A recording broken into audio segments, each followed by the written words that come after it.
നിങ്ങളൊക്കെ വീട്ടിൽ പോയി സലാം പറഞ്ഞു.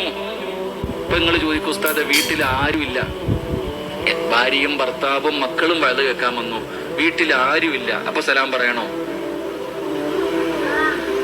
പറയണ്ടേ? എങ്ങനെ പറയണം? എങ്ങനെ പറയണം? എങ്ങനെ പറയണം?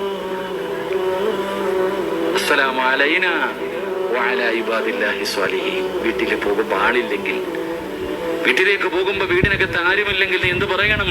അസ്സലാമു അലൈനാ വഅലാ ഇബാദില്ലാഹി സ്വാലിഹീൻ. കാരണം വീട് പൂട്ടി ഇറങ്ങിയപ്പോ എങ്ങനെ ഇറങ്ങിയേ? ബിസ്മില്ലാഹി തവക്കൽതു അലല്ലാഹ്, മലക്കുകളെ സാക്ഷി കാവൽ നിർത്തിയിട്ടല്ലേ ഇറങ്ങിയേ. വീട് പൂട്ടി ഇറങ്ങിയപ്പോ മലക്കുകളെ കാവൽ നിർത്തിയിട്ടല്ലേ ഇറങ്ങിയേ. നിങ്ങൾ പോയാലില്ലേ വേറൊരു ഡ്യൂട്ടി തീരൂ. അപ്പൊ നീ എന്ത് പറയണം?